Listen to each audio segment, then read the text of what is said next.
শুভ সন্ধ্যা। আজকে আমরা উপস্থিত হয়েছি সাজবাতি ক্যাফে অ্যান্ড রেস্টুরেন্টে। আমাদের যে এই রেস্টুরেন্টের কর্ণধার, তার সঙ্গে আজকে আমরা কথা বলবো এই সুন্দর পরিবেশে।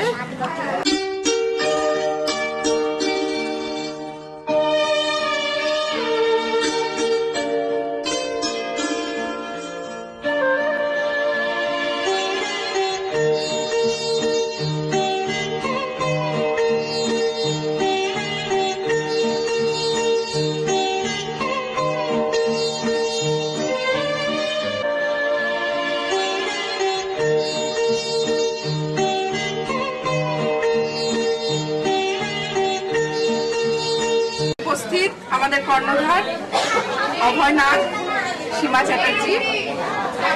এবার বলুন, এই সাজবাতি নামটার উৎস কোথায়, বা সাজবাতি নামটা কেন রাখা হলো? সাজবাতিটা ছোটবেলা থেকেই রবি ঠাকুরের প্রতি, ছোটবেলা থেকেই একটা রবি ঠাকুরের প্রতি একটা প্রেম বা ভালোবাসা। আর এই সাজবাতি ব্যাপারটা হলো যে এই গধূলি লগ্নটা বা গধূলি বেলাটা আমার কাছে যেন ছোটবেলা থেকে খুব টানতো আমাকে। তা যখন এই আমাদের এই একটা চায়ের আড্ডা, আমার দাদা এখানে বসে আছে, আর দাদা বলেছিল চায়ের আড্ডা মার। অ্যাকচুয়ালি এটা আমাদের একটা মনে হয়েছিল নিজেদের মধ্যে একটা আড্ডা মারার একটা সুন্দর জায়গা তৈরি করবে। সঙ্গে কিছু বন্ধু বান্ধব আসবে, তারাও মজা করবে, তারাও একটা মানসিক বিনোদন।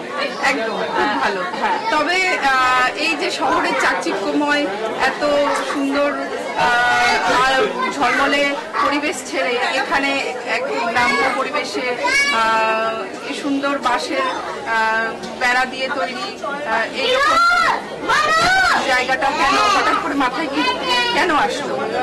এইরকম চিন্তা ভাবনাটা মাথায় কেন আসলো?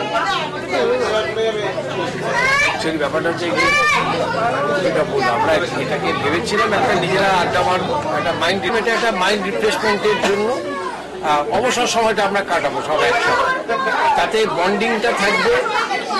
আর যদি এর মাঝখান থেকে যদি কিছু নিজেদের খরচ, আমাদের কিছু সোশ্যাল ওয়ার্ক থাকে, আমাদের প্রত্যেকেরই লিমিটেশন আছে, তো সেই সোশ্যাল ওয়ার্কের জন্য কিছু যদি আমরা এখান থেকে রোজগার করতে পারি, তাহলে ওই রথ দেখা কলা গাছের দুটো একসাথে লাগে। সেই ইয়েতেই আমরা করেছিলাম, অনেক জায়গায় পেয়েছিলাম, কিন্তু এটাকেই নিয়েছি যেহেতু প্রাকৃতিক একটা এখানে সৌন্দর্য এমনিই রয়েছে, ন্যাচারাল রয়েছে, তো সেটাকে ইকো ফ্রেন্ডস হিসাবেই আমরা সবাই বাসের এগুলো করেছি। ওই জন্য এখানে আমাদের কোনো প্রফিট কিচ্ছু লাগেনি আমরা। যদিও আজকের এই ঝলমলে আলোটা আগামী দিনে থাকবে না, কারণ আমাদের খুব স্বল্প সময়ের মধ্যে আমাদের এই উপস্থাপনাকে করা হয়েছে, সেই জন্য এত ঝলমলে আলো থাকবে না। একদম সাঁঝের বাতি যেটা হয় সেটাই থাকবে, একদম সাঁঝের বাতি। আচ্ছা, তো আমরা একটু জানতে চাই যে এখানে কি কি খাবার খাচ্ছে, বাঙালি খাবার নাকি আরো অন্য কন্টিনেন্টাল বা চাইনিজ এরকম কিছু থাকছে? আমরা একটা লিমিটেড খাবারের মধ্যে রাখছি। আসলে বাঙালি মাত্রই মানে ভোজন রসিক, বাঙালি খায় না এমন কিছু নেই, কিন্তু সব খাবার তো আমরা এখানে রাখতে পারবো না বা রাখবো না, কারণ আমি আগেই বলেছি যে এটা আমরা জাস্ট মাইন্ড রিফ্রেশমেন্টের জন্য করা। তো সেই হিসাবে 6 থেকে 7টা একেবারে লিমিটেড, একদম খুব বাছা কিছু আইটেম রাখবো, কিছু স্ন্যাক্স থাকবে, গরমকাল বলে এখানে লস্যি থাকবে, ভালো লস্যি আমরা কোয়ালিটি মেনটেন করবো। আমাদের প্রফিট অত দরকার নেই, আমরা কোয়ালিটি মেনটেন করবো, সবকিছু কোয়ালিটি মেনটেন করবো, ফলে খুব লিমিটেড হলো সবাই রিসেপশনের কোয়ালিটি আমরা মেনটেন করব। এখানে এসে যেন প্রত্যেকে একটা হোমলি ফিল করে, যেটা আমার বাড়ি এখানে, যে একটা চায়ের চুমুকে বাহ দারুণ চা, এটা যেন বলতে পারে। আমাদের প্রফিটের দিকে তাকিয়ে আমরা এটা করি।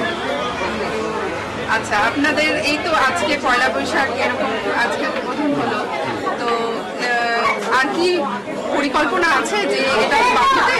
আর কি কোনো পরিকল্পনা আছে যে ভবিষ্যতে অন্য কোথাও এইরকমই রেস্টুরেন্ট করবেন কিনা? না, আপাতত নেই, আমরা এটাকেই করব।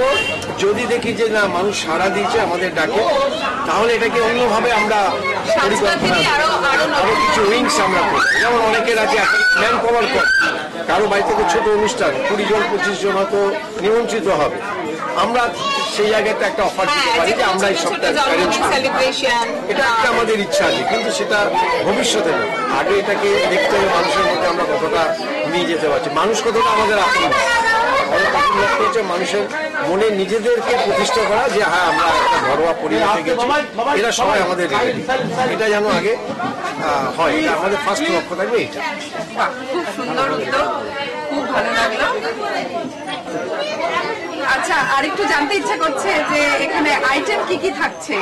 আইটেম মানে অন্যান্য ক্যাফে বা রেস্টুরেন্টে যেরকম আইটেম থাকে সেই রকমই, না অন্য নতুন ধরনের কিছু বা আনকমন কিছু থাকছে কিনা সেটা? অ্যাকচুয়ালি প্রথমে বলি আনকমন, সবকিছুই আনকমন হতে পারে যদি স্বাদের পরিবর্তন করা যায়।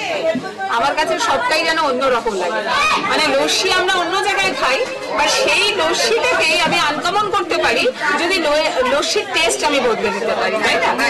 আমরা চা খাই, যদি আমি চায়ের টেস্টটাকে যদি আমরা যদি বদলে দিতে পারি, আমরা যে কোনো স্ন্যাক্স খাই, আমরা যদি সেই স্ন্যাক্সের এটাকে স্বাদটাকে বদলে দিতে পারি, তবেই কিন্তু আমাদের দেখা যাবে যে বলে না যে আমি একটা ডালকেও যেমন বিভিন্ন ভাবে রান্না করা যায়, তাই না? সেটা কিন্তু ডিপেন্ড করবে স্বাদটা রান্নার উপর।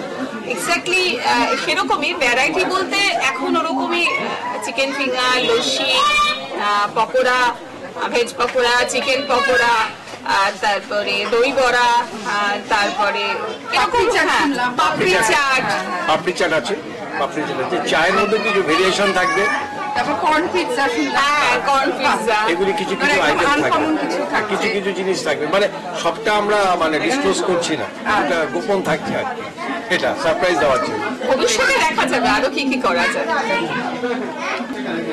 আচ্ছা, এবার একটু ঠিকানাটা বলে দিন যাতে আরো আসুক, আরো অনেকে। আমাদের অ্যাকচুয়ালি ঠিকানাটা যদি মধ্যমগ্রাম থেকে কেউ আসে, বাদু রোড হয়ে আসতে পারে, বাদু রোড হয়ে একদম কাঠুর মোড় নেমে ওখান থেকে মাকড়সা পুকুর খুব পপুলার জায়গা, তারপরে চলন্তিকার ক্লাব, ওখানে বললে আর ওখানে যদি বলা হয় যে সাজবাতি যাব তাহলে সবাই পৌঁছে দিতে পারবে বা দেখিয়ে দিতে পারবে। আর টুয়ার্ডস চাপাডালি থেকে যদি কেউ আসে তাহলে চাপাডালি থেকে একটা অটোতে চলন্তিকা ক্লাব, কাছেই নিয়ার লোকেশন সাজবাতি। আসলে এটা নতুন বলে হয়তো চিন্তা অসুবিধা হবে, কিন্তু আমাদের দৃঢ় বিশ্বাস সাজবাতির ঠিকানা মানুষ খুঁজে নেবে কোথায়, এটা আমাদের দৃঢ় বিশ্বাস রয়ে যায়।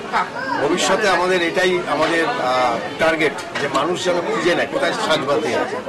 সাজবাতি নিজস্ব কোনো ঠিকানা নেই, মানুষ খুঁজে নেবে। অ্যাকচুয়ালি চলন্তিকার মাকড়সা পুকুরের মাঝখানে, চলন্তিকার মাকড়সা পুকুরের মাঝখানে যায়।